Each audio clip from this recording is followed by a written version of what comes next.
يا أيها الذين آمنوا لم تقولون ما لا تفعلون كبر مقتا عند الله أن تقولوا ما لا تفعلون إن الله Bismillahirrahmanirrahim. Assalamualaikum warahmatullahi wabarakatuh.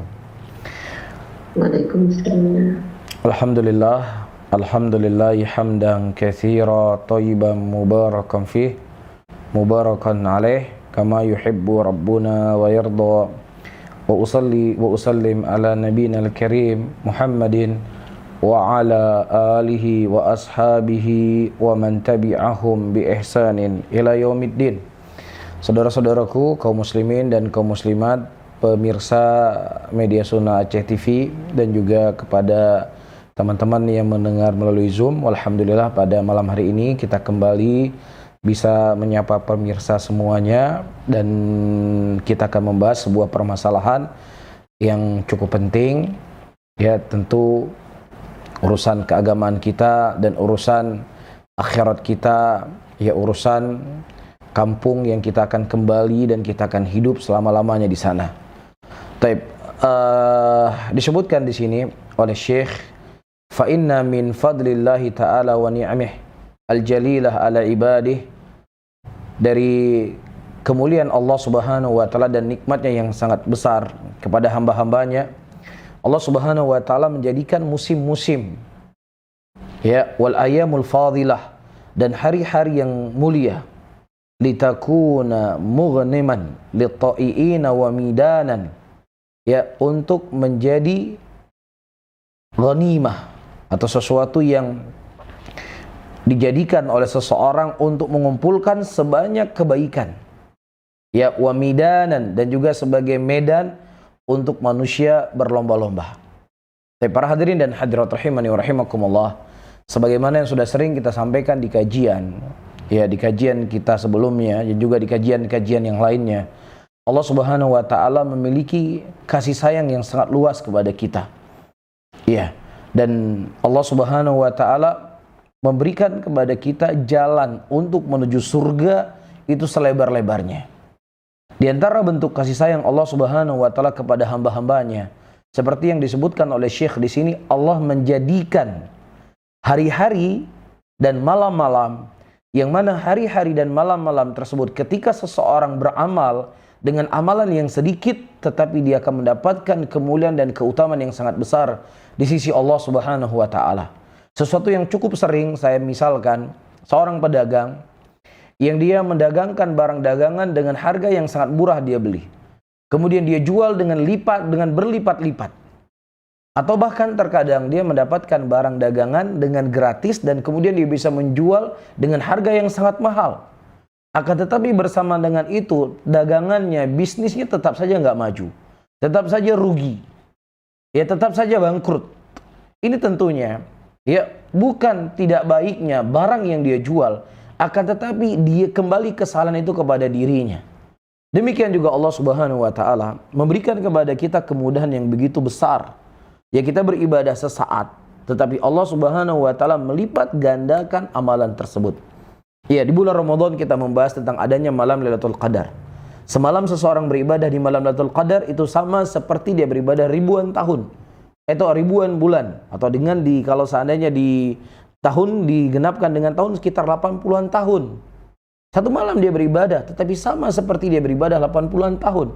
Tidak lain, ini semuanya bentuk kasih sayang Allah dan bentuk kemudahan Allah agar kita semuanya bisa selamat, agar kita semuanya bisa masuk dalam surga, agar kita semua bisa masuk dalam neraka.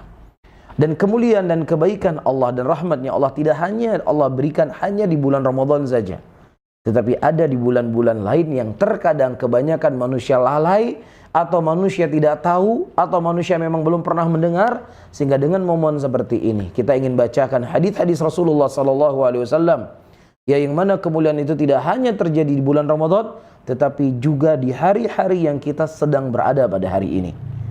Tapi di antara hadis yang disebutkan oleh Nabi SAW dari hadis Abdullah bin Abbas radhiyallahu taala anhu, yang dikeluarkan oleh Al-Imam Bukhari rahimahullah dalam sahihnya, Nabi SAW mengatakan, ma min ayamin al-amalu salihu fiha ahabbu ilallahi azza wa jalla min hadhil ayam, yakni ayamul ushri. Qalu ya Rasulullah, walal jihadu fi sabilillah. Qala walal jihadu fi sabilillah ila rajulun kharaja bi nafsi wa mali thumma lam yarji min dhalika bi syai'. Rasulullah SAW mengatakan, ma min ayamin, tidak ada di antara hari-hari yang mana amalan soleh pada hari tersebut sangat dicintai oleh Allah Subhanahu wa taala. Ya, dibandingkan hari-hari dari 10 awal di bulan Dzulhijjah. Kemudian para sahabat Rasulullah SAW bertanya kepada Nabi, karena yang mereka sering mendengar, yang mereka ketahui dari paparan dan penjelasan Nabi SAW, jihad, berperang di jalan Allah, memerangi musuh-musuh Allah, iya, itu adalah amalan yang sangat mulia, amalan yang sangat afdol. Iya. Nah, ini yang ada di benak para sahabat. Kemudian mereka tanyakan kepada Rasulullah, ya Rasulullah, ya, apakah amalan jihad atau amalan 10 akhir bulan Ramadan ini juga bisa mengalahkan amalan jihadnya seseorang di jalan Allah? Kemudian Nabi SAW mengatakan, wala jihadu fi sabilillah, tidak juga dengan jihad fi sabilillah. Maksudnya, amalan-amalan yang dilakukan oleh seseorang di 10 awal bulan Ramadan ini lebih mulia dibandingkan jihad di jalan Allah Subhanahu wa taala. Para hadirin dan hadirat, pemirsa media Sunnah Aceh TV di mana saja yang bisa mendengar, ya, kita ketahui semua bagaimana kemuliaan jihad. Ya, hadis-hadis yang datang dari Nabi SAW. Ya, bahkan seorang ulama di zaman salaf atau di zamannya tabi'in bernama Abdullah ibn Mubarak rahimahullah. Ya, beliau mengatakan kepada Fudail ibn Iyad. Fudail ibn Iyad adalah abidnya Haramain. Beliau mengatakan, wahai abidnya Haramain, wahai tukang ibadahnya 2 kota suci, sebanyak apapun ibadah yang kau lakukan, ya tentunya tidak bisa menyaingi para mujahidin yang berperang di jalan Allah Subhanahu wa taala. Iya, ini diantara nas yang menunjukkan kepada kita kehebatan jihad di jalan Allah Subhanahu wa taala. Tetapi ternyata amalan-amalan yang dilakukan di hari-hari ini, dia bisa di rumahnya, dia bisa di masjidnya, dia bisa di kamarnya, tidak butuh dia bergerak, berjalan ke sebuah tempat yang jauh, membawa senjata, membawa hewan tunggangannya atau kendaraannya untuk memerangi musuh-musuh Allah, yang tentunya itu akan ada banyak kesulitan, kesusah payahan, dan beraneka ragam, ya, hal-hal yang sempit dalam hidupnya, dalam dia berperang di jalan Allah. Tapi Allah memberikan kesempatan kepada kita dengan kesempatan yang sangat besar. Kita bisa beribadah di rumah kita. Ya, kita bisa beramal di rumah kita. Tetapi amalannya itu jauh lebih besar pahala dibandingkan jihad. Nah, kecuali kata Rasulullah SAW, seorang laki-laki yang dia berangkat jihad dengan hartanya dan nyawanya, kemudian dia gugur di medan peperangan dan tidak ada sesuatu apapun yang kembali kepadanya, maksudnya kepada keluarganya, baru itu bisa menyaingi amalan orang-orang yang beribadah di awal 10 bulan Dzulhijjah. Tapi kalau seandainya dia kembali lagi ke rumahnya, hartanya juga kembali, ya, maka tetap amalan-amalan yang orang lakukan di awal 10 bulan Dzulhijjah ini lebih mulia daripada jihad di jalan Allah Subhanahu wa taala. Ketika Rasulullah SAW memberikan tawaran kepada kita dengan tawaran yang begitu besar, tawaran yang akan menjadi kebaikan untuk kita di yaumul qiyamah kelak. Ya, khobar yang akan membuat kita tersenyum nanti di yaumul qiyamah ketika Allah menimbang amalan kita. Tapi yang menjadi pertanyaan, sejauh mana keinginan untuk kita meraih apa yang dijanjikan oleh Nabi SAW tersebut? Itu yang menjadi pertanyaan sebenarnya.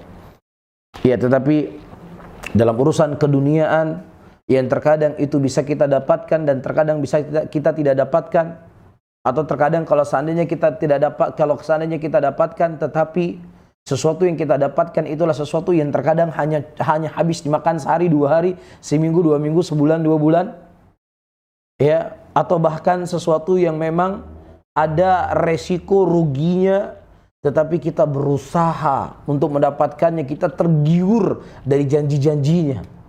Tapi ketika janji yang datang dari Allah melalui lisan Rasulnya, kurang kesemangatan yang kita dapatkan pada diri kita. Ini tidak lain para hadirin dan hadirat rahimani wa rahimakumullah, seperti yang sudah sering saya sampaikan, hati kita sedang sakit. Iya, seperti karena yang namanya hati itu sama seperti badan. Kalau badan itu dalam keadaan sehat, maka dia akan bisa merasakan makanan apapun yang dihidangkan kepadanya. Dia akan merasakan manisnya makanan, dia akan merasakan asinnya makanan, dia akan merasakan pedasnya makanan. Tapi ketika badan seseorang itu sakit, selezat apapun makanan dihidangkan kepadanya, walaupun makanan yang paling dia sukai, tetap dia tidak akan sanggup untuk memakannya. Makanan itu menjadi pahit. Iya, nah begitu juga hati yang sakit. Ketika datang tawaran-tawaran dari Allah melalui lisan Rasulnya, tawaran yang begitu besar, dia menganggap itu hal yang biasa, dia menganggap hal itu yang sepele, dia menganggap hal itu nggak penting dalam hidupnya. Ya, jadi bukan tidak adanya kemuliaan yang Allah berikan, tetapi hati kita yang tidak sanggup untuk menerima kemuliaan tersebut. Hati kita lebih memilih untuk atau lebih tergiur, lebih senang, lebih punya ambisi untuk sesuatu yang seperti saya sebutkan tadi. Bisa saja sesuatu dia dapatkan, bisa dia tidak dapatkan. Dan kalau seandainya sesuatu itu bisa didapatkan, mungkin manfaatnya itu hanya sesaat saja. Oleh karena itu, para hadirin dan hadirat rahimani wa rahimakumullah, kita persiapkan diri kita, kita persiapkan hati kita, kita persiapkan qalbu kita untuk menyambut kemuliaan hari-hari yang kita sedang berada di dalamnya. Kemudian kata Syekh, wa hadzal musimu tu'tabar ayamu afdal ayamud dunya. Dan hari ini kita sudah masuk tanggal 2 Dzulhijjah malam ini, merupakan hari-hari yang paling mulia di antara semua hari yang ada di dunia ini. Dari sepanjang tahun 365 hari, inilah hari-hari yang paling mulia. Sebagaimana diriwayatkan dari Jabir ibnu Abdullah radhiyallahu ta'ala anhu, yang dikeluarkan oleh Al-Imamul Bazzar dan juga Abu Ya'la rahimahullah, Nabi SAW mengatakan, afdalu ayamid dunya al-ashra, yakni ashra Dzulhijjah. Ya, hari yang paling mulia daripada hari-hari dunia adalah hari 10 awal bulan Dzulhijjah. Qila wala mithluhunna fi sabilillah. Dan kemudian dikatakan juga tidak semisal dengan hari-hari orang-orang berperang di jalan Allah. Qala wala mithluhunna fi sabilillah. Tidak juga seperti orang-orang yang berperang di jalan Allah, ya kecuali seperti yang kita sebutkan tadi, yang dia mati ya dalam keadaan dia berperang di jalan Allah, dan tidak ada yang kembali apapun ke rumahnya, baru bisa menyaingi amalan-amalan orang-orang yang beramal di 10 akhir bulan, di awal 10 bulan Dzulhijjah. Dan Rasulullah SAW menyebutkan dalam hadis ini, afdalu ayam dunia, hari yang paling mulia daripada hari-hari di dunia ini. Disebutkan di sini, wa alala ba'du ahli ilmi al-hikmah fi kauni 'ishri Dzulhijjah afdal ayyamud dunya bi anna ummahatal a'mal as-salihah wal ibadat tajtami'u fiha wa la tajtami'u fi ghairiha. Para ulama memberikan argumentasi dan alasan kenapa ya hari 10 awal bulan Dzulhijjah ini merupakan hari yang paling afdol di antara semua hari-hari yang ada di dunia, dikarenakan induk amalan soleh dan ibadah terkumpul pada hari-hari tersebut, yang tidak akan atau tidak terkumpul pada hari-hari yang lainnya. Fahiya ayyamul kamal, di situ adalah hari-hari yang sempurna. Kenapa? Di dalamnya ada salat 5 waktu. Wa fiya shadaqah, dan di situ ada sedekah. Liman hala alaihul fiha, siapa yang seseorang sudah sampai nisab zakatnya. Wa fiya shaum, dan pada 10 awal bulan Dzulhijjah ini ada puasa. Siapa yang seseorang menginginkan untuk memperbanyak amalan puasa sunnah, walaupun tidak ada puasa bulan Ramadan, tapi ada puasa yang disyariatkan dalam bulan ini. Sebagaimana nanti akan kita sebutkan apa amalan-amalan yang harus diperbanyak oleh seseorang di awal 10 bulan Dzulhijjah. 6. Aulam yajid hadyu, atau seseorang yang dia tidak mendapatkan hadyu dalam dia menyembelih. Ya, orang yang haji dia tidak sanggup mendapatkan hadyu, maka dia berpuasa 3 hari di Mekah dan 7 hari ketika dia pulang ke negerinya. 6. Dan juga di situ ada ibadah haji. Ya, dan juga di situ ada ihram yang dilakukan oleh seseorang ketika dia akan melakukan ibadah haji.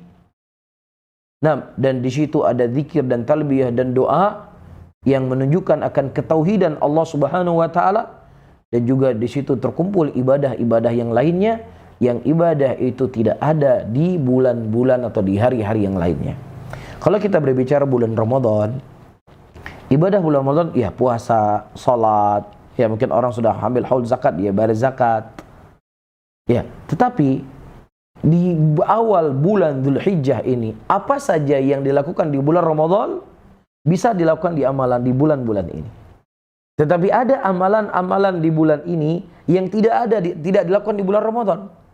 Apa itu? Ibadah haji, ya wukuf di Arafah, ya mabit di Mina, mabit di Muzdalifah, menyembelih hadyu, berkurban. Ya, gak ada di hari-hari yang lainnya. Tapi hari-hari yang lainnya bisa kita lakukan di amalan ini atau di hari-hari ini. Ini diantara alasan dan argumentasi para ulama kenapa ya hari ini merupakan hari yang lebih afdol, yang lebih mulia dibandingkan hari-hari yang lainnya. Waqad su'ila Syekhul Islam Ibnu Taimiyah rahimahullah an ishri Dzulhijjah wal 'ashr al-awakhir min Ramadan ayyumal afdal. Ditanyakan kepada Syekhul Islam Ibnu Taimiyah dari 10 awal bulan Dzulhijjah dengan 10 akhir bulan Ramadan, mana yang lebih afdal di antara hari-hari tersebut? Fa'ajaba, kemudian Syekhul Islam mengatakan, ayyamul 'ishri Dzulhijjah afdalu min ayyamil 'ashri min Ramadan. Hari-hari daripada bulan Dzulhijjah itu lebih afdal daripada hari-hari 10 akhir Ramadan. Wa layalil 'ashri al-awakhir min Ramadan afdal min layali 'ishri Dzulhijjah. Akan tetapi malam-malam di 10 akhir bulan Ramadan itu lebih mulia daripada malam-malam akhir atau awal bulan Dzulhijjah 10 Dzulhijjah. Saya ulangi kembali. Kalau kita membahas harinya, hari itu kan dari pagi sampai menjelang maghrib ya, itu hari namanya. Nah kalau harinya di awal bulan Dzulhijjah itu lebih mulia daripada hari 10 akhir bulan Ramadan. Tetapi kalau kita berbicara malam harinya dari setelah maghrib sampai menjelang subuh, maka akhir bulan Ramadan itu lebih mulia dibandingkan malam-malam di 10 bulan Dzulhijjah. Bisa difahami ya? Jadi kalau harinya, hari ini lebih mulia. Kalau malamnya, malam 10 Ramadan yang lebih mulia. Oleh karena itu, para hadirin dan hadirat rahimani wa rahimakumullah, tidak asing kita dapatkan para salafus saleh, mereka sangat bersemangat untuk mengumpulkan sebanyak mungkin kebaikan di 10 bulan awal Dzulhijjah. Ya, faqad kana Sa'id bin Jubair rahimahullah, dan Sa'id bin Jubair rahimahullah huwa alladhi rawal hadits Ibni Abbas, dan beliau yang meriwayatkan hadis dari Abdullah bin Abbas radhiyallahu taala anhu ketika beliau masuk di 10 awal bulan Dzulhijjah, maka didapatkan beliau sangat bersemangat beribadah kepada Allah Subhanahu wa taala. Taib. Oleh karena itu para hadirin dan hadirat rahimani wa rahimakumullah, masih teringat di benak kita semuanya ya bagaimana ketenangan, kesejukan, ya lembutnya hati, mudah menangis di 10 akhir bulan Ramadan atau secara keseluruhan bulan Ramadan itu sendiri. Iya. Nah, kita belum terlalu jauh dari bulan Ramadan. Kita baru melewati bulan Ramadan 2 bulan lebih. Dan kemudian Allah Subhanahu wa taala mempersiapkan atau menjadikan hari-hari ini sama seperti seseorang beribadah di bulan Ramadan dalam jumlahnya. Tidak lain agar seseorang itu tidak putus dari Allah Subhanahu wa taala. Agar seseorang dia tetap dalam keadaan istiqomah.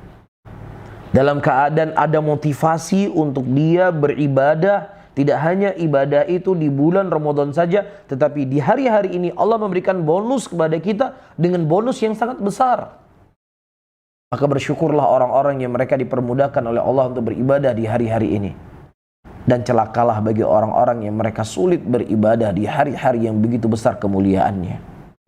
Fama yanbaghi li ghairil hajj, maka tidak pantas bagi orang yang mereka tidak berangkat haji, yang mereka menyia-nyiakan hari-hari ini. Dan waktunya itu kalau kita hitung jam, mi'atan wa arba'un sa'ah, 240 jam. 240 jam yang Allah berikan kesempatan kepada kita. Tidakkah mampu setengahnya kita gunakan untuk beribadah? Atau enggak setengahnya, sepertiganya tidakkah mampu kita gunakan untuk ibadah? Tidak ada ibadah-ibadah khusus. Ibadah-ibadah yang sudah menjadi keseharian seseorang, tetapi dia memperbanyak, ya, dia meningkatkan dari sisi kualitas dan dari sisi kuantitas ibadah tersebut, agar dia bisa mendapatkan kemuliaan yang telah dijanjikan oleh Rasulullah SAW. Maka kata Syekh, yambaghi alaina awalan, maka yang pantas untuk kita pertama kali para hadirin dan hadirat untuk kita ketahui, ya, untuk kita menggunakan waktu kita sebaik mungkin pada hari-hari ini untuk mengingat Allah Subhanahu wa taala, untuk menyebut nama Allah, terkhusus dengan tahlil la ilaha illallah, at-takbir Allahu akbar, wa tahmid alhamdulillah, wa tasbih, ya, dia bertasbih kepada Allah Subhanallah. Fa inna afdal ibadat nataqarrabu biha ila Allah azza wa jalla fi mithil hadhil ayyam. Ini merupakan ibadah yang sangat mulia untuk seseorang melakukannya di hari-hari ini. Dia nggak perlu keluar keringat. Dia nggak butuh media. Dia nggak butuh perjalanan yang panjang. Dia duduk di rumahnya sambil dia masak, ya, sambil dia bekerja, ya, sambil dia tidur-tiduran, atau apa saja aktivitas yang dilakukan, kecuali jangan di toilet. Dia memuji Allah, la ilaha illallah, subhanallah, walhamdulillah, wa la ilaha illallah, Allahu akbar. Sesuatu yang sangat ringan, sesuatu yang sangat mudah dilakukan oleh seseorang. Ya, kita mampu berbicara berjam-jam, terkadang pembicaraannya nggak penting. Kita mampu untuk balas WA, ya, terkadang sesuatu yang nggak penting, tetapi kenapa sulit lisan ini, ya, mengucapkan kalimat-kalimat yang sebenarnya itu akan menenangkan hati kita, menyejukkan jiwa kita, dan akan menjadi tambahan amalan kita kelak di yaumul qiyamah, terlebih hari-hari ini. 6. Di antara yang menunjukkan, para hadirin dan hadirat rahimani wa rahimakumullah, ketika Allah Subhanahu wa taala mengatakan hendaknya mereka mengingat nama Allah fi ayyamin ma'lumat, pada hari-hari yang ma'lumat, telah sabit dari Abdullah ibn Umar radhiyallahu ta'ala anhu, Nabi sallallahu alaihi wasallam menyebutkan, ma min ayamin a'zamu indallahi wa la ahabbu ilallahi al-amal fihinna min ayyamil ashr, atau min yamil ashri, fa'akthiru fihinna min at-tasbih wa tahmid wa tahlil wa takbir, rawal Imam Ahmad wa Tabrani. Abdullah ibn Umar radhiyallahu ta'ala anhu, beliau mengatakan Nabi sallallahu alaihi wasallam bersabda, tidak ada di antara hari-hari yang lebih mulia di sisi Allah, dan tidak ada hari yang paling dicintai oleh Allah untuk seseorang beramal pada hari-hari tersebut, yaitu hari-hari 10 awal bulan Dzulhijjah. Ya, maka Nabi SAW mengatakan, fa'akthiru fihinna, perbanyaklah kalian pada hari-hari tersebut at-tasbih, kalian bertasbih kepada Allah, wa tahmid, kalian memuji Allah, wa tahlil, kalian mengucapkan la ilaha illallah, wa takbir, dan kalian mengagungkan Allah dengan Allahu akbar. Kabirun fi hadhil ayyam mubarakah ala naw'ain, ya, bertakbir pada hari-hari ini, ya, maka dia dibagi menjadi 2. Ada takbir yang bentuknya mutlak dan ada takbir yang bentuknya muqayyad. Adapun takbir yang bentuknya mutlak, fayuqsadu bihi takbir fi hadhil ayyam al-ashr fi kulli waqtin wa hin. Ya, kabir mutlak, pada hari-hari ini dia perbanyak bertakbir kepada Allah, banyak bertahmid, banyak bertahlil dalam segala keadaan, dalam segala kondisinya. Di rumahnya, di mobilnya, ketika dia beramal, ketika dia nyetir, di pasar, di mall. Ya, walaqad kana Abu Hurairah wa Ibnu Umar radhiyallahu ta'ala anhuma idza dakhalat al-'ashra dzulhijjah yakhrujani ila suq yukabbirani kullu ala hiddatihi. Abdullah ibn Umar dan Abu Hurairah radhiyallahu ta'ala anhu disebutkan ketika masuk awal 10 bulan Dzulhijjah, keduanya keluar ke pasar, yukabbirani, keduanya bertakbir kepada Allah, Allahu akbar, Allahu akbar. Fa idza sami'ahumun nas, ya, ketika manusia mendengar, mereka juga bertakbir kepada Allah. Ya, ketika keduanya bertakbir, semuanya bertakbir kepada Allah. Wa ma takbir muqayyad. Jadi ini sunnah yang harus dihidupkan. Ya. Karena kenapa saya katakan ini sunnah yang harus dihidupkan? Karena kebanyakan muslimin mereka bersemangat beribadah di 10 awal atau di 10 akhir bulan Ramadan. Kita lihat Masya Allah, kesemangatan muslimin luar biasa. Terlebih di awal-awal Ramadan. Ya, sehingga informasi yang seperti ini harus kita sampaikan. Iya, apa yang datang dari Nabi kita SAW kita ingatkan saudara kita muslimin. Supaya kita bisa sama-sama beribadah kepada Allah, sama-sama memuji Allah di hari-hari yang mulia ini. Agar kita bisa semua sukses dan selamat dari nerakanya Allah Subhanahu wa taala. Dan dari sunnah Rasulullah SAW, ya dari apa yang diamalkan oleh para sahabat, mereka masuk ke pasar. Allahu Akbar, Allahu Akbar. Mereka bertakbir. Ya, dan itu bukan di malam Ramadan atau di malam Lebaran, enggak. Tapi di awal masuk 10 awal bulan Dzulhijjah. Adapun takbir yang sifatnya muqayyad, fayuqsadu bihi takbir ba'dal faraid ibtida'an min ba'da salatil fajr min yaumil arafah ila salatil asri min akhir ayyamut tasyrik.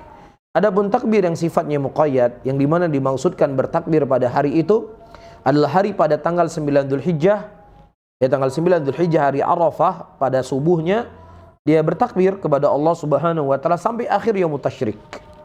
Ila rabi ayyamul id. Itu 4 hari setelah hari apa? 4 hari setelah hari Aid. Tanggal 10, tanggal 11, tanggal 12, tanggal 10, tanggal 11, tanggal 12, tanggal 13. Taib. Dan dimulai pada tanggal 9 Dzulhijjah. Jadi dia bertakbir 5 hari dengan takbir muqayyad yang dikaitkan dengan hari raya Idul Adha. Taib. Sehingga kita harus membasahi lisan kita dengan kalimat-kalimat yang suci ini dan kalimat-kalimat yang agung ini. Jadi jangan sampai ya lewat 10 hari bulan Dzulhijjah tidak ada zikir yang kita ucapkan kecuali hanya sedikit. Tidak ada tahlil yang kita ucapkan kecuali hanya sedikit saja. Ya subhanallah para hadirin, mengingatkan apa yang saya sebutkan tadi di awal. Ya amalan yang mudah, amalan yang ringan, amalan yang enggak sulit, enggak perlu keluar keringat, enggak perlu biaya, enggak perlu media-media tertentu. Ya kita hanya membasahi lisan kita dengan Allahu Akbar, Alhamdulillah, wa la ilaha illallah. Nah, kemudian yang kedua, di antara hal-hal yang kita disunahkan untuk beramal pada awal 10 bulan Dzulhijjah, alaina siyamu hadil ayyam al-fadilah qadr al-mustata' fa inna siyam fiha min afdalil ibadat allati yumkin ayatan an nataqarraba biha ila Allah azza wa jalla. Wa qad warada ma yadullu ala siyamiha min hadithi Hunaidah ibni Khalid an imraati qalat. Dan juga kita dihasung untuk memperbanyak berpuasa pada hari-hari ini sebatas kemampuan yang bisa kita lakukan, karena puasa merupakan ibadah yang sangat mulia yang dengannya seseorang mendekatkan diri kepada Allah. Di antara dalil yang menunjukkan bahwasanya Rasulullah SAW berpuasa pada 10 bulan Dzulhijjah, awal 10 bulan Dzulhijjah, itu hadis yang datang dari Hunaidah ibnu Khalid, dari istrinya. Ya karena kebanyakan muslimin mereka mengetahui bahwasanya puasa di 10 bulan Dzulhijjah itu hanya pada tanggal 9 Dzulhijjah saja, pada hari Arafah. Ya, padahal tidak. Ya dari sunnah Rasulullah SAW sebagaimana hadisnya akan kita baca, ya Rasulullah SAW berpuasa di awal bulan Dzulhijjah.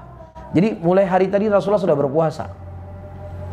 Ya kata Nabi, kata beliau, hadathatni azwajun Nabi sallallahu alaihi wasallam anna Nabi sallallahu alaihi wasallam kana yasumu Ashura wa tis'an min Dzulhijjah wa 3 ayyamin min kulli syahrin. Ya kata istri-istri Nabi Muhammad sallallahu alaihi wasallam bahwasanya Nabi sallallahu alaihi wasallam berpuasa Ashura dan beliau berpuasa 9 hari daripada bulan Dzulhijjah dan beliau berpuasa 3 hari setiap bulannya. Dan disebutkan oleh Al-Imam Nawawi rahimahullah, siyamuha mustahabun istihbaban syadidan. Dan berpuasa pada hari-hari tersebut merupakan sesuatu sunnah yang ditekankan.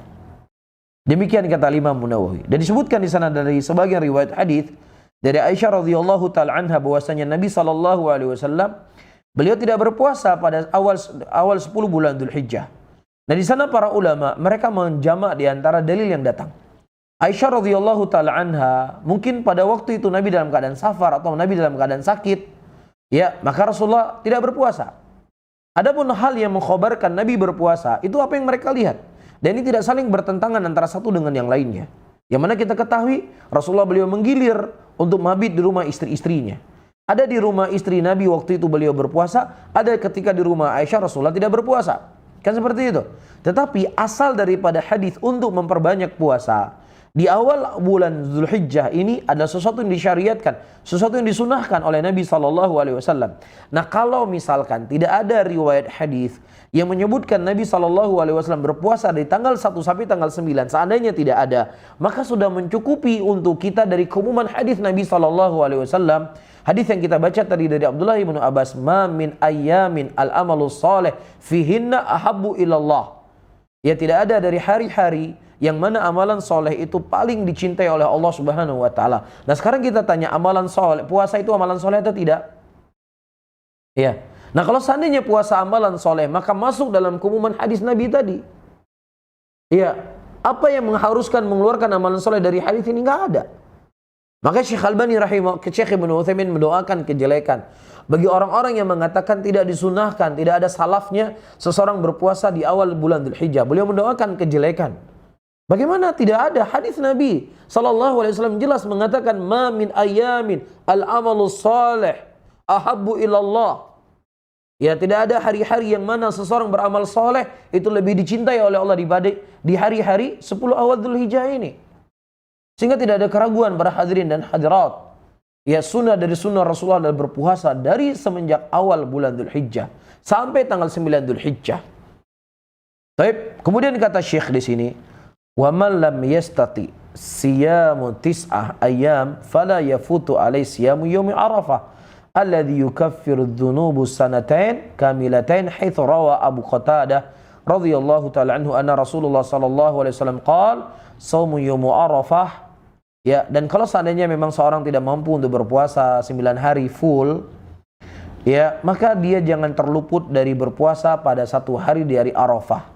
Karena puasa itu akan mengampuni dosa selama 2 tahun yang sempurna. Di mana Nabi SAW mengatakan dari hadis yang diriwayatkan oleh Imam Muslim, berpuasa di hari Arafah itu akan diampuni dosanya oleh Allah selama 2 tahun. 1 tahun sebelumnya dan 1 tahun setelahnya. Wa shaumu Asyura, dan berpuasa hari Asyura itu mengampuni dosa selama 1 tahun. Subhanallah. Ya, kalau seandainya misalnya ada sebuah amalan ya yang dilakukan oleh seseorang yang dengannya akan dihapus pajaknya, pajak mobilnya, pajak motornya, mungkin seberat apapun amalan itu dia akan usaha dia raih. Ya, atau misalnya dihapus semua pajak-pajaknya. Ya, atau mungkin dihapus sewa tokonya atau dihapus sewa rumahnya selama 2 tahun. Ya, sakit pun mungkin dia akan melakukan syarat yang dipersyaratkan. Nah, sekarang Allah melalui lisan Rasulnya mengkhabarkan kepada kita diampuni dosa selama 2 tahun. Tapi hari ini mungkin kita nggak melihat dosa kita dicatat oleh Allah Subhanahu wa Ta'ala. Mungkin hari ini kita belum melihat bagaimana ketika timbangan amalan kita lebih berat amalan kejelekan. Tapi kita akan datang pada hari tersebut. Kita akan menyesali dari apa yang telah kita sia-siakan di dunia ini.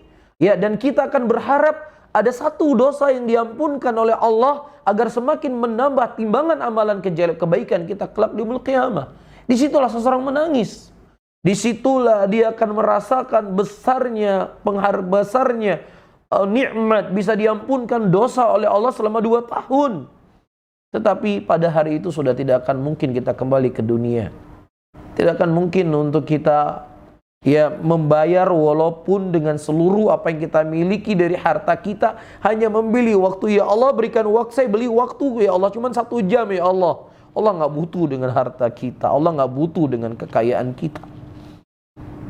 Disitulah kita akan menyadari para hadirin dan hadirat rahimani wa rahimakumullah, besarnya kemuliaan pengampunan dosa.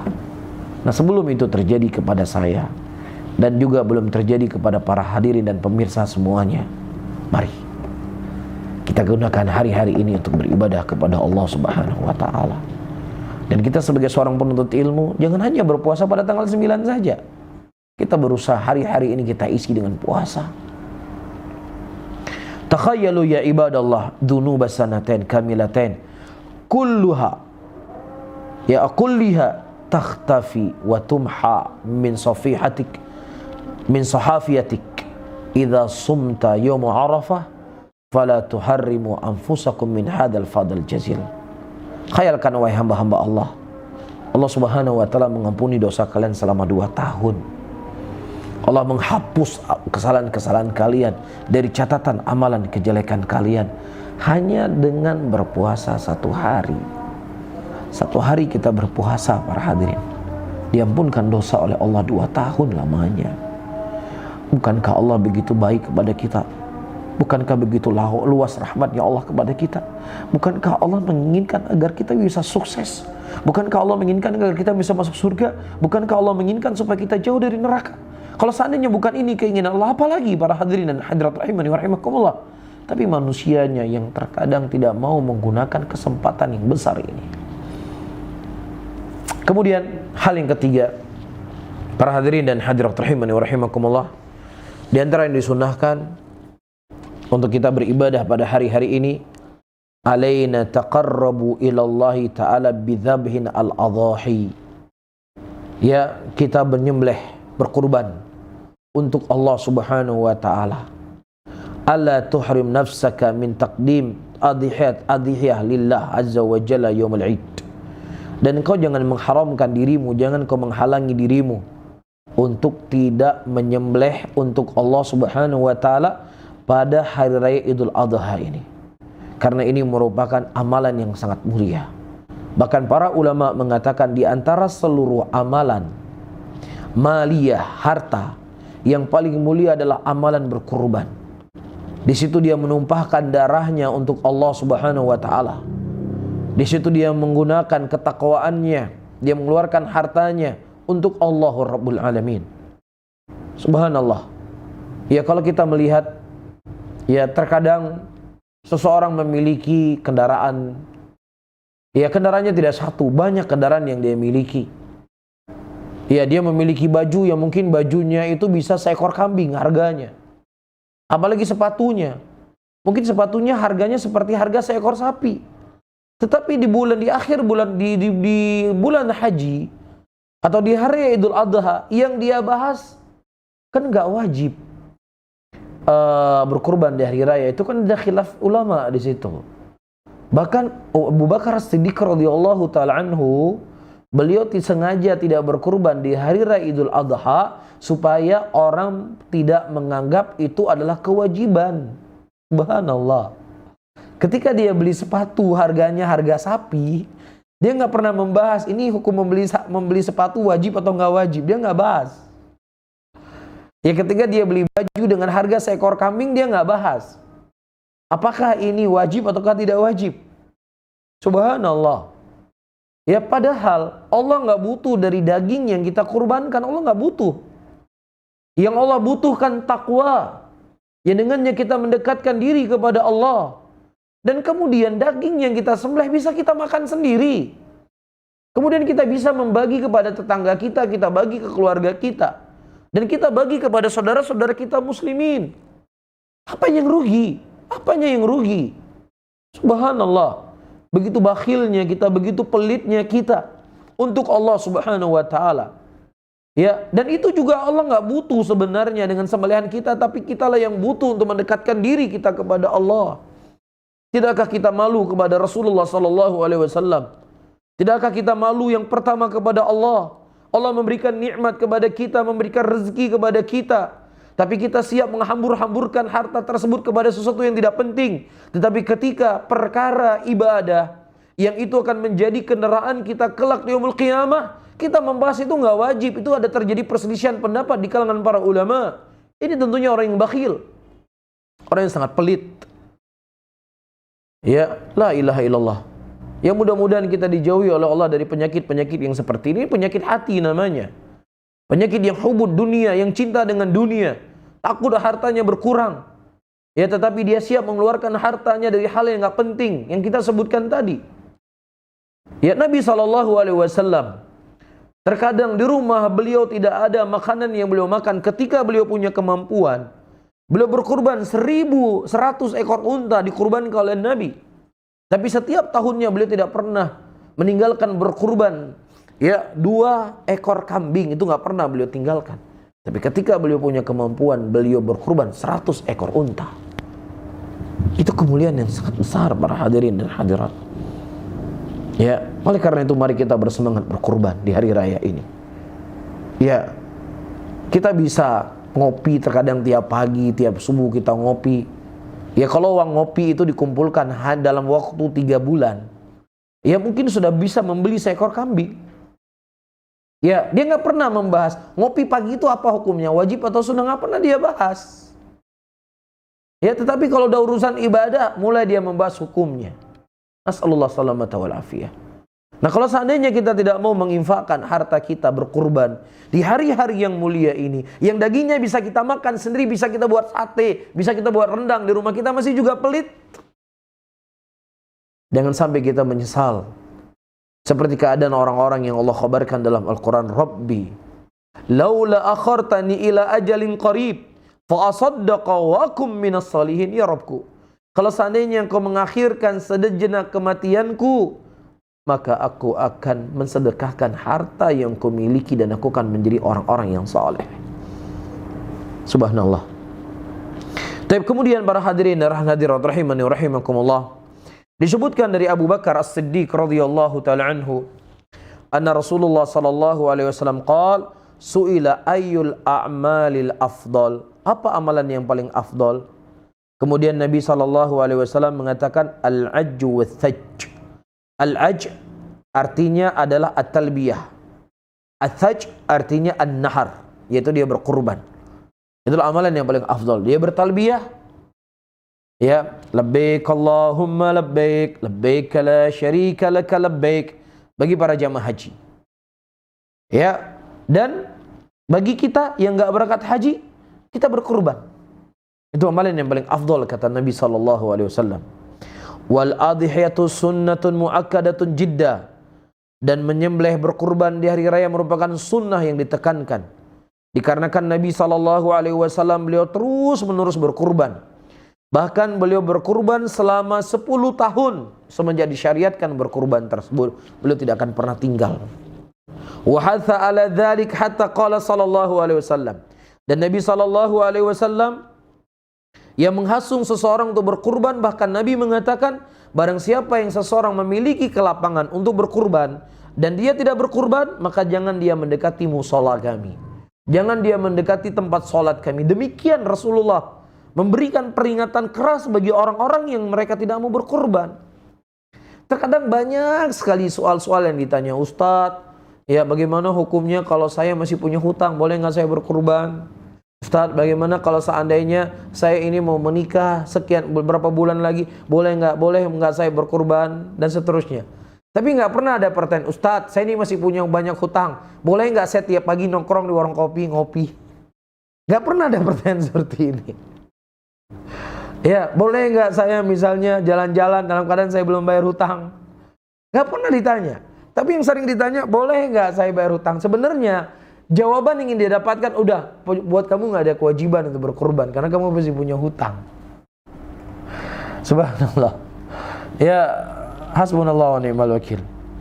Kemudian para hadirin dan hadirat rahimani wa rahimakumullah, disebutkan di sini, ya, hal yang selanjutnya, seseorang yang mereka ingin berkurban, datang sunnah dari Nabi SAW untuk dia menahan, tidak memotong kukunya, rambutnya, ataukah bulu-bulu yang ada di badannya. Dimulai dimasuknya awal bulan Dzulhijjah. Jadi awal masuk bulan Dzulhijjah bukan dari pagi ya. Awal masuk bulan Dzulhijjah kemarin malam, ketika matahari sudah tenggelam. Ya, matahari sudah tenggelam kemarin. Hari ini hari apa? Hari Ahad ya. Hari Sabtu kemarin matahari tenggelam. Nah, di malam Ahad itu sudah masuk namanya awal 10 bulan Dzulhijjah. Disitulah kita nggak boleh lagi potong kuku, di situ kita nggak boleh lagi potong rambut, di situ kita nggak boleh lagi mencabut bulu-bulu apapun yang ada di badan kita. Taib. Nabi SAW mengatakan, idza dakhala al-ashru wa arada ahadukum ayyudhiya, ya, fala ya'khudh min syi'rihi wala min basyaratihi wala min dhafrihi syai'a. Nabi SAW mengatakan, apabila sudah masuk 10 awal bulan Dzulhijjah, dan salah seorang dari kalian hendak berkurban, maka jangan dia mengambil apapun dari rambutnya dan juga dari bulu-bulunya dan juga dari kukunya sedikit pun.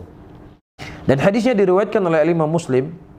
Dan juga dalam hadis yang lain Rasulullah mengatakan, "Idza ra'aitum hilal dzil hijjah wa arada ahadukum ayyadhhiya falyumsik an syi'rihi wa adfarihi."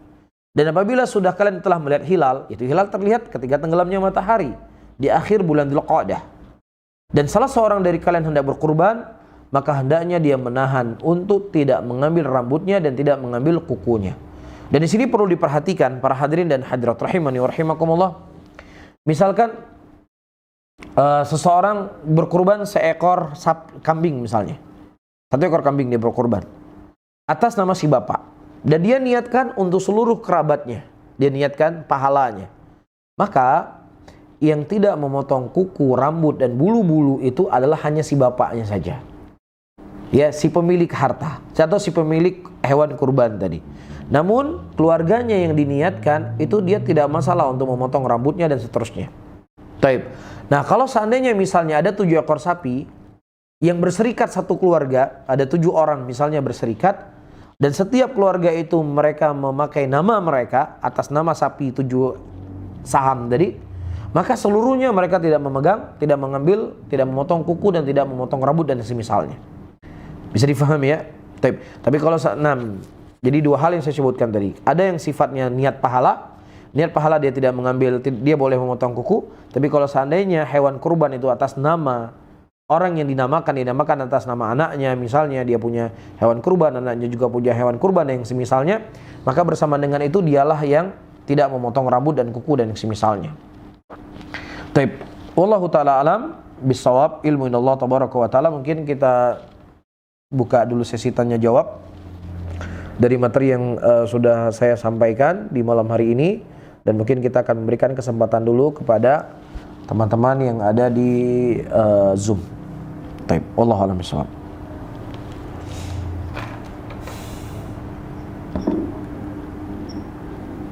Baik Ustaz. Ada yang mau bertanya?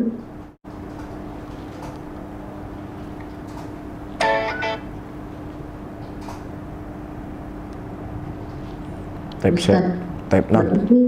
Puasa Arafah itu pada sehari sebelum hari raya Ustaz. Taib. Puasa Arafah itu pada tanggal 9 Dzulhijjah, 1 hari sebelum hari raya. Hari raya itu tanggal 10 Dzulhijjah. Ya, tetapi kalau seandainya seseorang itu mampu, dia berpuasa dari tanggal 1 Dzulhijjah. Kemarin dia sudah mulai berpuasa.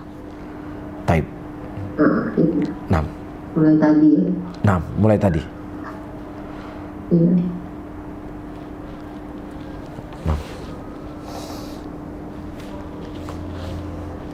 Ada. Nah, silakan. Kalau misalnya nggak sampai 9 hari kita puasa 4 atau 5 atau 6 itu nggak apa-apa. Nggak apa-apa. Ya karena ini hukum puasa adalah puasa sunnah, bukan puasa yang wajib. Dan Nabi kita SAW sebagaimana yang terkhabarkan dari Aisyah, ya beliau juga terkadang tidak berpuasa. Tetapi dalam kondisi seperti ini, ya seseorang bersemangat untuk berpuasa. Tapi kalau dia tidak mampu, maka dia berpuasa sebagian besarnya. Kalau juga misalnya dia tidak mampu, dia haid atau yang semisalnya, maka dia usahakan ya tanggal 9 Dzulhijjah dia berpuasa. Jangan dia meninggalkan berpuasa pada tanggal 9 Dzulhijjah, karena keutamanya sangat besar seperti hadis yang kita sampaikan tadi, diampuni dosa oleh Allah Subhanahu wa taala selama 2 tahun. Nah. Taib. Maksud dari nggak boleh potong kuku rambut itu sebenarnya itu apa tuh Ustaz? Taib. Para hadirin dan hadirat rahimani wa rahimakumullah, ada di antara perintah-perintah Allah Subhanahu wa taala yang sifatnya adalah ta'abudiyah. Ta'abudiyah itu sesuatu yang memang seseorang mendekatkan dirinya kepada Allah Subhanahu wa taala sebagai bentuk wujud penerimaan dia kepada syariat Allah Subhanahu wa taala. Bisa kita mengetahui hikmahnya, dan ada sesuatu yang terkadang kita tidak bisa mengetahui hikmahnya. Taib. Ya, ketika Allah Subhanahu wa taala memerintahkan Nabi Ibrahim menyembelih anaknya Ismail alaihissalam, beliau tidak bertanya kepada Allah, ya Allah apa? Jadi kalau sebentar ya sebelum saya jawab, kalau kita mau bertanya hikmahnya nggak ada masalah. Saya nggak menyalahkan pertanyaan yang diajukan yang tadi, nggak ada masalah. Ya tanya apa hikmahnya, nggak masalah. Tapi yang terlarang ketika seseorang bertanya sesuatu dengan maksud dan tujuan untuk merendahkan syariat. Itu yang terlarang. Adapun kita tanya apa ya hikmahnya Allah mensyariatkan melalui lisan Rasulnya, kita tidak boleh memotong rambut, tidak boleh memotong kuku dan yang semisalnya. Bukan maksud untuk i'tirad, bukan maksud untuk menolak, bukan maksud ingin merendahkan, tetapi ingin kita mengetahui ilmunya. Maka tidak ada masalah. Ya, dan saya ingin menjelaskan Nabi Ibrahim alaihissalam ketika Allah Subhanahu wa taala memerintahkan untuk menyembelih Ismail, beliau tidak bertanya esensinya apa ya Allah? Apa esensi saya menyembelih anak saya? Apa kira-kira manfaatnya? Enggak ada. Tapi beliau alaihissalam langsung mengatakan kepadanya, ya bunai ini arafil manam anni adbauka fandur madza tara. Wahai anakku, sesungguhnya aku melihat dalam mimpiku aku menyembelihmu. Bagaimana menurut engkau wahai anakku? Kemudian anaknya menjawab, if'al ma tu'mar satajiduni insyaallah minas sabirin. Lakukanlah wahai Rabb, wahai ayahku, apa yang Allah perintahkan kepadamu dan engkau akan mendapatkan aku termasuk orang-orang yang bersabar. Ya demikian Nabi Ismail menjawab. Karena apa? Karena beliau tahu ada ibadah-ibadah yang sifatnya itulah ta'abudiyah. Ada sifatnya adalah bentuk penghambaan diri seseorang kepada Allah dan dia membuktikan bahwasanya saya adalah hamba Allah. Ya, dan tentunya di sana ada hikmah-hikmah yang dibalik itu semuanya, tetapi ada di antara hikmah tersebut bisa diketahui oleh manusia, ada di antara hikmah tersebut yang tidak bisa diketahui oleh manusia. Dan mungkin di sana ada para ulama yang menjelaskan dan menerangkan tentang masalah ini, namun saya sendiri belum bisa menghadirkan apa hikmahnya. Adapun dari sisi ta'budiyah jelas. Sisi ta'budiyah adalah sebagai bentuk penghambaan diri kita kepada Allah untuk menerima apa yang datang dari syariat Allah Subhanahu wa taala. Nah, wallahu alam bisawab. Nah.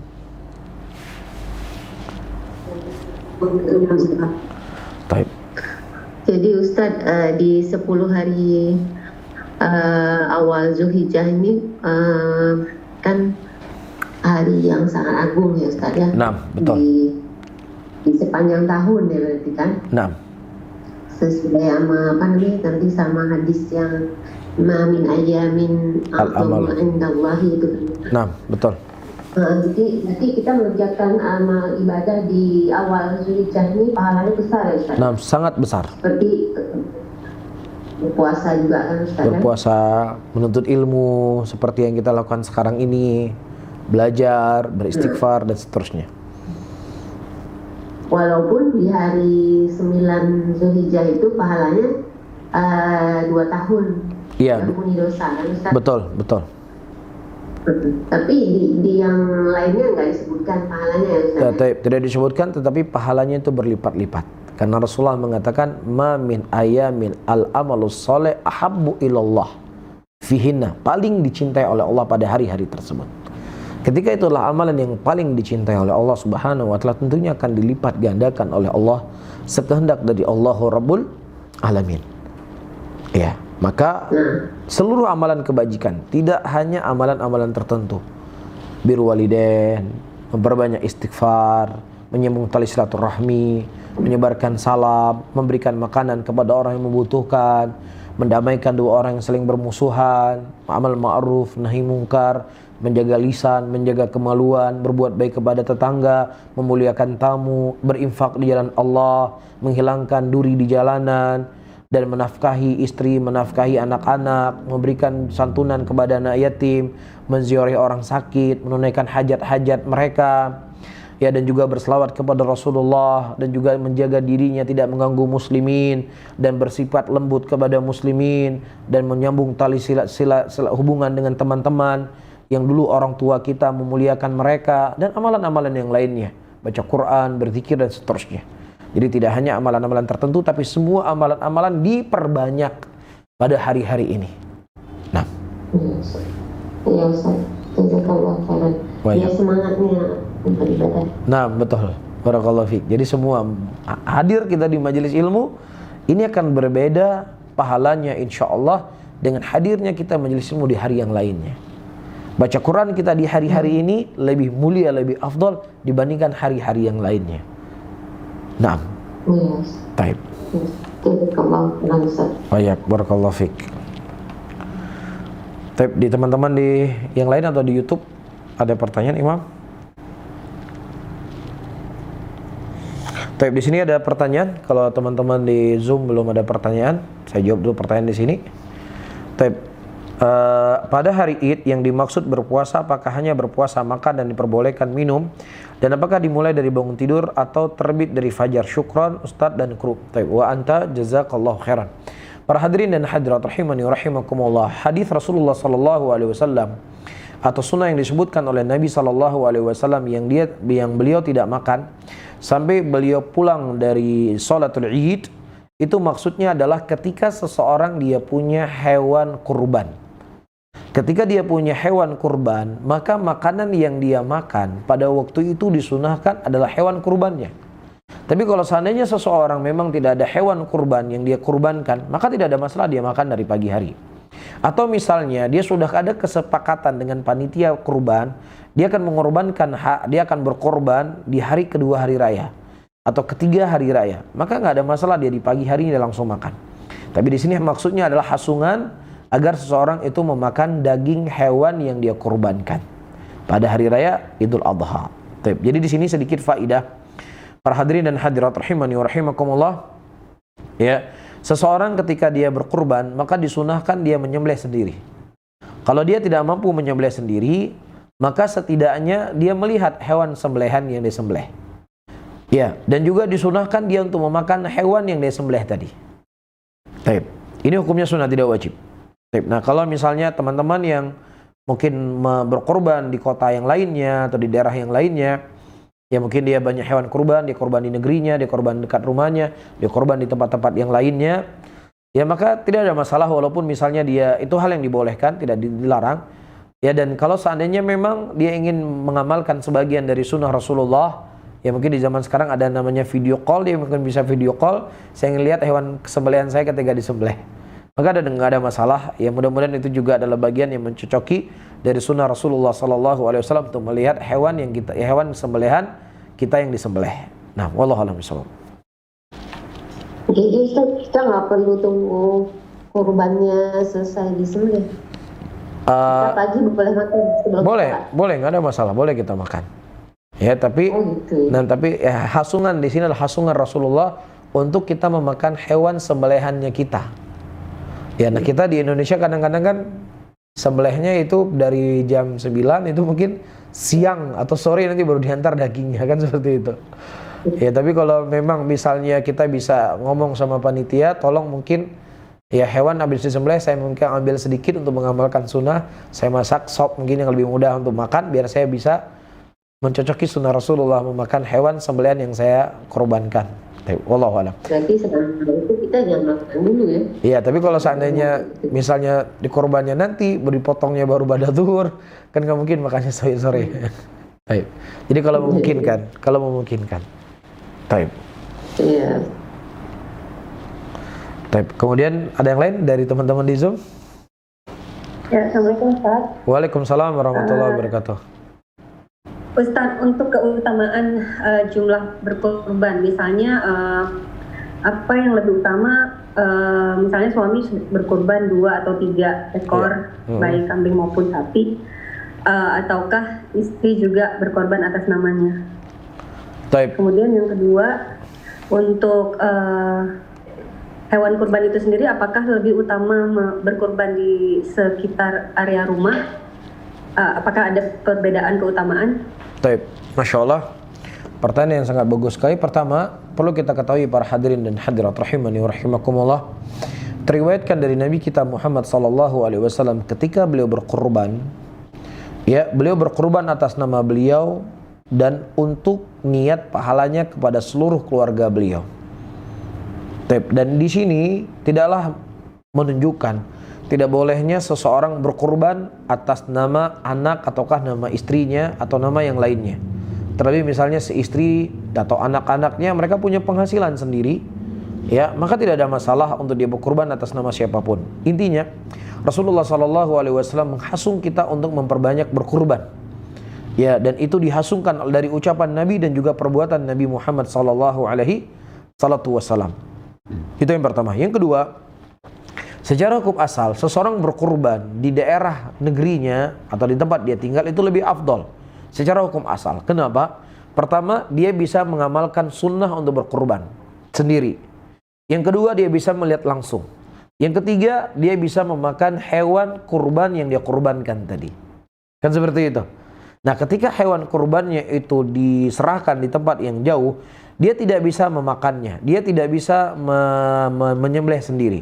Namun, di sana ada kaidah disebutkan oleh para ulama, ya, ada di sana terkadang amalan mafdul lebih dikedepankan daripada amalan yang fadil. Rasulullah SAW misalkan beliau menghasung seseorang untuk menikahi perawan, yaitu sunnah menikahi perawan. Tetapi dari sisi praktek, Nabi SAW beliau menikahi dari sekian banyak istrinya adalah para janda, hanya Aisyah saja yang perawan. Nah, di sini tentunya tidak bertolak belakang. Ya, Rasulullah menikahi janda karena ada maslahat yang besar yang diinginkan di balik pernikahan tersebut. Nah, dari hadis ini kita bisa mengambil sebuah kaidah yang saya sebutkan tadi. Terkadang amalan mafdul itu lebih dikedepankan daripada amalan yang fadil. Amalan yang di bawahnya mulia itu terkadang lebih dikedepankan, lebih dimajukan daripada amalan yang lebih mulia. Dilihat dari sisi maslahatnya. Ada di sebuah negeri atau sebuah tempat tidak ada orang yang berkurban. Tidak ada hewan kurban. Sementara hari raya adalah hari yang itu bukan hanya untuk orang kaya, bukan hanya untuk orang yang mampu, atau orang yang bertetangga dengan orang kaya, tetapi hari raya adalah hari semua hari umat Islam. Iya, dan hari raya kata Rasulullah secara khusus adalah hari makan dan hari minum. Dan banyak saudara-saudara kita terkadang mereka menunggu makan daging itu menunggu setahun sekali. Nyota prehoro raya aja apa jongkok sianya. Mereka menunggu. Ya. Dan tentunya terkadang itu tidak dirasakan oleh sebagian saudara-saudara kita muslimin yang lainnya. Dia bisa makan daging kapan saja dia mau. Bahkan terkadang dia mengurangi makan daging karena terlalu tinggi kolesterolnya atau yang semisalnya. Tapi ada saudara-saudara kita di basis-basis di sana yang mereka menunggu hari raya Idul Adha agar mereka bisa makan daging. Ya, maka dalam kondisi seperti ini para hadirin dan hadirat, ya, maka lebih afdol dari sisi ini seseorang dia berkurban di tempat yang memang sedikit hewan kurbannya. Ya, terlebih basis-basis kristenisasi, ya, basis-basis yang memang banyak proyek orang kafir di situ ingin memurtadkan saudara kita muslimin. Kalau orang-orang yang punya kemampuan, ya, tidak peduli dengan kondisi dan keadaan mereka, siapa lagi akan peduli dengan mereka? Orang kafir akan peduli dengan mereka. Sehingga mereka akan murtad dan diajak untuk masuk ke dalam agama mereka. Ya, maka di sini bisa dikumpulkan dari hal yang saya sebutkan tadi. Ada orang yang dia punya kemampuan, dia berkurban di daerahnya, ya, dan juga dia mengirim hewan-hewan kurban di tempat basis-basis yang saya sebutkan tadi yang memang terkadang sedikit hewan kurbannya. Wallahu a'lam bishawab. Baik.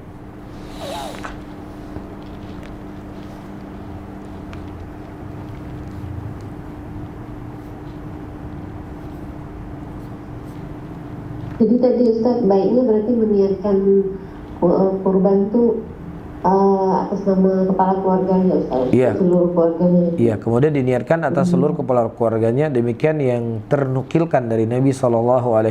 Rasulullah ketika berkurban, Allahumma taqabbal min Muhammad wa ali Muhammad.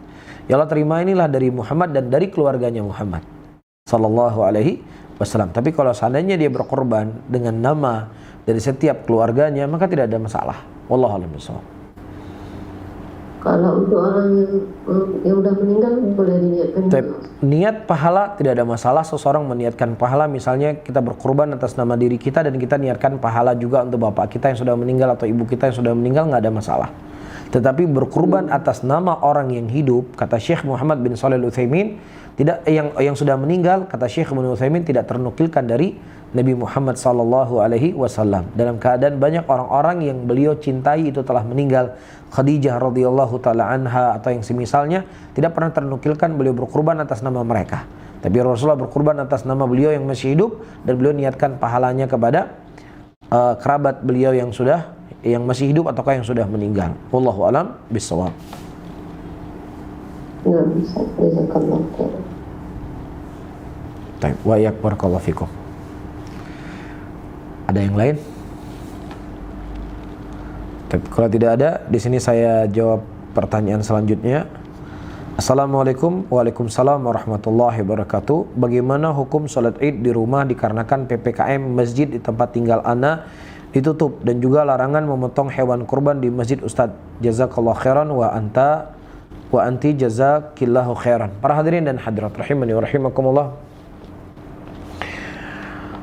Taib. ada beberapa hal yang ingin saya sampaikan dari pertanyaan yang diajukan. Pertama, ya, COVID yang terjadi ya hari ini secara kaidah ilmu itu beritanya sudah mutawatir. Berita mutawatir tersebut adalah berita yang tidak bisa didustakan. Ya, karena tidak akan mungkin manusia seluruh dunia, negara seluruh dunia, mereka bersepakat dalam satu permasalahan. Itu sesuatu yang nggak mungkin terjadi. Dalam arti kata sesuatu yang nggak mungkin bohong. Ya, jadi secara kaidah-kaidah agama, berita COVID itu nyata adanya. Jadi kalau ada seorang penuntut ilmu atau orang yang sudah belajar agama mengatakan COVID itu konspirasi, nggak ada. Ini kan sesuatu kekonyolan. Ini sebuah keanehan. Ya, karena berita mutawatir itu berita yang nggak bisa dibohongi. Ya, berita yang nggak bisa ditolak, berita yang nggak bisa didustakan. Bagaimana sebuah negara, seluruh negara di dunia ini mereka menutup negaranya. Ya, mereka isolasi negara mereka sendiri. Apa masalah yang mereka dapatkan? Tidak ada sisi ekonomi, tidak ada sisi yang lainnya. Ya, ini hal yang pertama. Hal yang kedua, para hadirin dan hadirat rahimani wa rahimakumullah, ketika masalah-masalah keumatan, masalah-masalah orang banyak, ya apalagi masalah yang lari kepada nyawa, ya, dan kita nggak boleh main-main dengan nyawa manusia, maka dalam kondisi seperti ini kita kembalikan kepada para ulama kita. Kita kembalikan kepada pemerintah. Dan para ulama dan pemerintah negeri ini mereka sudah membuat aturan-aturan yang mungkin setiap daerah provinsi berbeda-beda satu aturan dengan aturan yang lainnya. Maka hendaknya kita sebagai rakyat mengikuti apa yang telah diarahkan oleh pemerintah. Ya, apa yang telah diarahkan oleh tim ahli dalam permasalahan ini. Jangan kita membawa pemikiran dan ucapan kita di sini karena ini urusan nyawa manusia.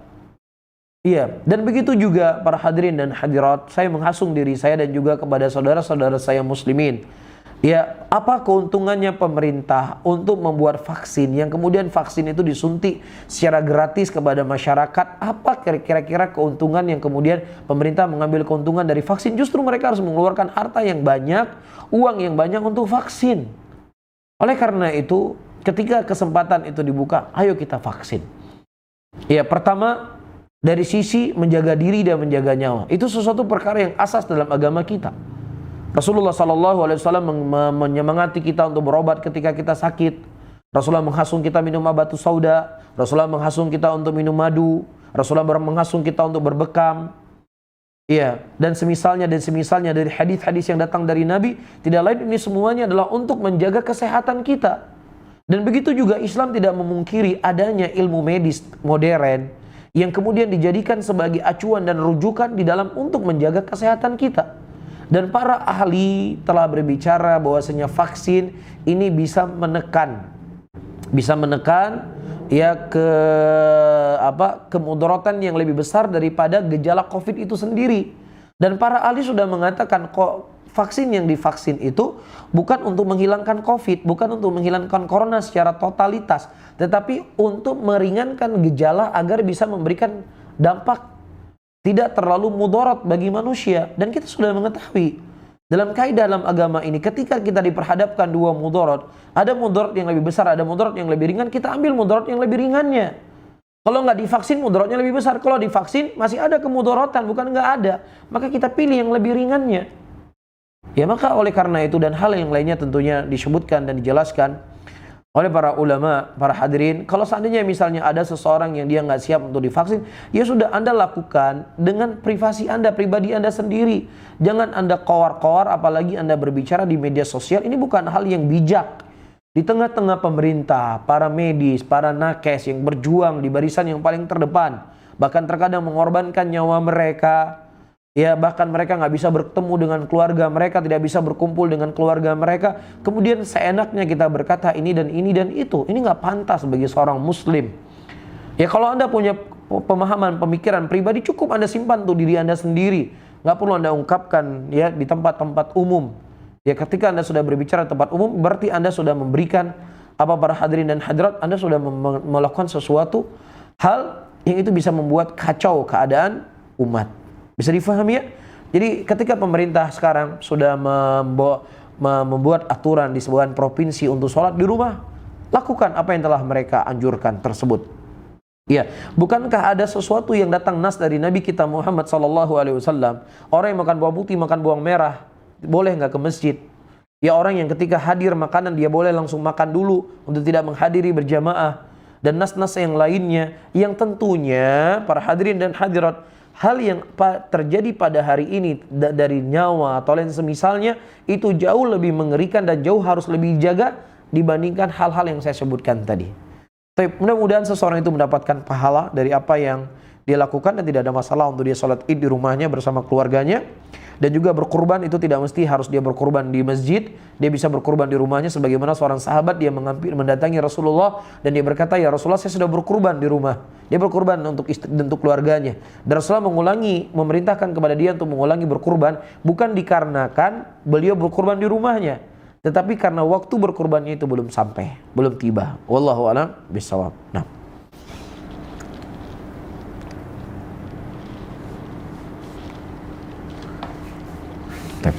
Ada yang lain? Tapi kalau tidak ada, saya baca lagi soal di sini di YouTube. Disyariatkan untuk makan setelah salat Id karena pada zaman Rasulullah SAW dimaksudkan agar makan daging kurbannya. Tapi saat ini daging kurban selesai dipotong siang. Jadi apakah tetap tidak boleh makan sebelum Id? Tadi kita sudah jawab. Rasulullah SAW itu menghasung untuk kita makan daging kurban. Nah, kalau seandainya orang nggak berkurban atau hewan kurbannya baru disembelih besok hari raya kedua, atau hewan kurbannya baru selesai nanti siang, maka tidak ada masalah dia makan. Ya, wallahu a'lam bishawab. Kemudian di sini ditanyakan, Assalamualaikum, waalaikumsalam warahmatullahi wabarakatuh. Saya dari Malaysia. Semoga Ustaz dan seluruh ahli keluarga senantiasa dijaga Allah. Amin ya rabbal alamin. Tapi apakah boleh korban sapi dikongsi 7 bagian dan dimasukkan juga dengan akikah anak? Tapi wallahu a'lam bishawab. Di sana sebagian para ulama, walaupun terjadi khilaf di kalangan para ulama Islam, apakah boleh menggabungkan di antara kurban dengan akikah? Sebagian para ulama mereka mengatakan, ya akikah adalah ibadah sendiri dan berkurban adalah ibadah sendiri. Ketika dia merupakan ibadah yang mustakil bersendirian, maka tidak boleh digabung di antara keduanya. Namun sebagian para ulama mengatakan, ya bahwasannya ada sisi kesamaan di antara ibadah kurban dengan ibadah akikah. Karena sama-sama dilakukan untuk menumpahkan darah untuk Allah Subhanahu wa taala dan untuk mendekatkan diri kepada Allah. Nah, ketika ada sisi kesamaan, sebagian para ulama mereka membolehkan untuk menggabungkan di antara kurban dengan akikah. Wallahu a'lam bishawab. Baik, mungkin teman-teman di Zoom ada lagi. Terus saya lihat di Facebook.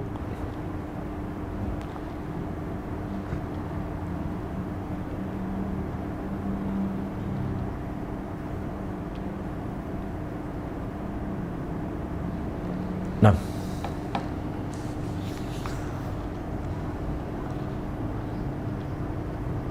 saya ada yang bertanya.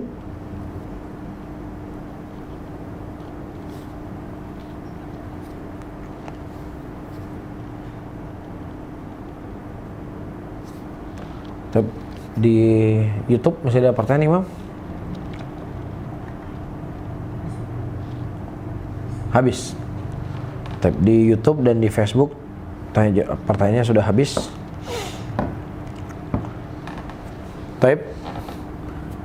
Ada lain yang mau ditanyakan? Tentunya sebatas kemampuan yang saya ketahui. Kalau tidak ada pertanyaan, ya mungkin saya simpulkan dari apa yang telah kita bahas tadi, para hadirin dan hadirat rahimani wa rahimakumullah. Pertama, Allah Subhanahu wa taala melalui lisan Rasulnya menawarkan kepada kita amalan-amalan yang mudah, amalan-amalan yang ringan yang bisa kita lakukan. Ya bahkan kita bisa lakukan sambil kita tidur-tiduran, kita bisa lakukan di kamar kita. Ya maka dengan kondisi seperti ini bersemangatlah seseorang untuk mengumpulkan sebanyak mungkin kebaikan pada hari-hari ini. Karena kita tidak tahu mana amalan yang akan bisa mengantarkan kita dalam surganya Allah Subhanahu wa taala. Kemudian yang kedua, di antara amalan yang disunahkan untuk dilakukan pada 10 awal bulan Dzulhijjah ini adalah seluruh amalan-amalan soleh. Ya tidak hanya terbatas pada amalan-amalan tertentu saja, seluruh amalan soleh. Ya, apakah amalan yang sifatnya badaniyah, salat, puasa, ya, ataukah ibadah yang sifatnya adalah maliyah? Ya, misalnya seseorang dia punya zakat yang zakatnya itu misalnya jatuh tempo misalnya 20 hari lagi, maka tidak ada masalah untuk dia kedepankan zakatnya di waktu sekarang ini, dia keluarkan di waktu-waktu yang mulia, di waktu-waktu yang afdol. Ya mudah-mudahan itu akan melipat gandakan amalannya. Dan yang ketiga, di antara amalan yang paling mulia dan amalan yang paling agung pada 10 tanggal Dzulhijjah adalah berkorban. Maka semaksimal mungkin seseorang, semaksimal mungkin ya dia berusaha untuk berkorban di hari raya ini. Ya, dan dia harus memanage dirinya, dia mengatur dirinya. Kalau memang seandainya dia tidak punya kemampuan kecuali harus menabung, dia tabung. Jangan sampai dia melewati hari-hari dia nggak pernah berkorban. Nabi SAW 10 hari 10 tahun beliau tinggal di Madinah, beliau tidak pernah alpa dan absen dalam berkorban. Bahkan beliau memilih daging yang paling, kambing yang paling hebat, yang paling gemuk untuk beliau korbankan untuk Allah Subhanahu wa Ta'ala. Ya, nah kalau seandainya Rasulullah kondisinya demikian, maka tentunya kita harus lebih bersemangat lagi untuk ya berkorban. Maka kita harus memanage diri kita. Ya, ini saya harus punya tabungan saya khusus untuk berkorban. Ya, jangan kita selalu menjadi penonton dalam hari raya kurban. Ya, saya nggak punya kemampuan, saya nggak punya kewajiban, dan seterusnya. Lagian juga ada khilaf ulama. Maksimal mungkin kita berusaha, kita tabung uang. Ya, mungkin biaya kita ngopi kita kurangi sedikit. Udah, saya ngopi biasanya sehari 25.000, 20.000, ya sudah, saya ngopi 5.000, 15.000-nya saya tabung. Mudah-mudahan sampai hari Idul Adha saya bisa menyembelih. Ya, saya bisa berkorban untuk keluarga saya. Ya, ini sebenarnya tinggal mau ataukah tidak mau seseorang untuk berkorban. Wallahu a'lam bishawab. Baik. Kalau tidak ada, ya Ustaz. Ada lagi kayaknya. Barakallahu fiik, jazakumullah khairan. Mudah-mudahan Allah Subhanahu wa Ta'ala memberikan semangat kepada kita untuk bisa beribadah di 10 awal bulan Dzulhijjah ini, dan kita saling mengingatkan. Kita ingatkan keluarga, kita ingatkan teman, kita ingatkan keluarga. Kita cari hadis-hadis Rasulullah sallallahu alaihi wasallam. Ya, mungkin kalau kajian ini terlalu panjang, ya mungkin dicuplik hadis-hadis yang kita baca tadi tentang keutamaan dan kemuliaan. Ya, jangan kita sia-siakan awal 10 awal bulan Dzulhijjah ini dengan hal yang tidak bermanfaat dalam kehidupan kita. Kalau tidak sekarang, kita tidak tahu kapan lagi kita akan beribadah. Karena kita tidak tahu nyawa itu di tangan Allah. Bisa saja mungkin ini akhir daripada kehidupan kita di 10 Dzulhijjah ini. Setelahnya kita tidak bisa merasakan, terlebih kita hidup di zaman yang masa pandemi yang tidak usai-usai. Setiap hari, setiap saat kita mendengar ada orang yang meninggal. Dulu kita di awal pandemi kita mendengar orang meninggal, orang yang kita kenal. Iya, hari ini kita mendengar orang yang meninggal adalah orang di lingkaran kita, orang di sekeliling kita, orang dekat dengan kita. Dan bisa saja suatu saat orang akan membicarakan kematian kita. Ya, si fulan dia meninggal begini dan begini, kita menceritakan tentang orang di status WA, di grup WA, di grup keluarga. Tapi ingat suatu saat, besok ataukah lusa ataukah minggu depan ataukah bulan depan, orang akan menceritakan tentang diri kita. Saya kemarin baru saja WA dengan si fulan, saya kemarin baru saja ketemu dengan si fulan, saya kemarin baru saja telepon dengan si fulan, dan hari ini dia telah meninggal, hari ini dia telah dikuburkan, dan saya tidak bisa menghadiri jenazahnya karena dia meninggal dalam keadaan COVID. Siapa fulan itu? Fulan itu bisa saya. Bisa ya yang mendengar melalui kajian Zoom malam ini, dan bisa juga para pemirsa yang mendengar media Sunnah TV Aceh. Ya, wallahu taala alam bisawab. Sehingga kita inginkan ketika kita dicabut nyawa oleh Allah dalam keadaan kita puasa, kita dicabut nyawa oleh Allah dalam keadaan kita sedang baca Quran, kita dicabut nyawa oleh Allah Subhanahu wa Ta'ala dalam keadaan kita baru saja bersedekah, kita dicabut nyawa oleh Allah Subhanahu wa Ta'ala dalam keadaan kita sedang menuntut ilmu, kita dicabut nyawa oleh Allah Subhanahu wa Ta'ala kita sedang mengajak manusia kepada yang ma'ruf dan mencegah manusia kepada kemungkaran. Begitu indah kematian seseorang dalam ketaatan kepada Allah Subhanahu wa Ta'ala, dan tentunya seseorang itu akan mati sesuai dengan kondisi dan keadaan kebiasaannya dia hidup di dunia ini. Wallahu ta'ala alam bisawab. Baik, barakallahu fiik wa jazakillah khairan. Tapi kalau tidak ada, mungkin saya tutup pengajian kita di malam hari ini. Ya, mudah-mudahan kita ketemu minggu depan dengan pembahasan yang lain. Baik, subhanallah bihamdika asyhadu an la ilaha illa anta astaghfiruka wa atubu ilaih. Wassalamualaikum warahmatullahi wabarakatuh. Waalaikumsalam warahmatullahi wabarakatuh. أرسلنا من قبلك إلا رجالا نوحي إليهم فاسألوا أهل الذكر إن كنتم لا تعلمون بالبينات والزبر وأنزلنا إليك الذكر لتبين للناس ما نزل إليهم ولعلهم يتفكرون أفامن الذين مكروا السيئات أن يخسف الله بهم الأرض أو يأتيهم العذاب من حيث لا يشعرون أو يأخذهم في تقلبهم فما هم بمعجزين أو يأخذهم على تخوف فإن ربكم لرؤوف رحيم أولم يروا إلى ما خلق الله من شيء يتفيأ ظلاله عن اليمين والشمائل سجدا لله وهم داخرون ولله يسجد ما في السماوات وما في الأرض ولله يسجد ما في السماوات وما في الأرض من دابة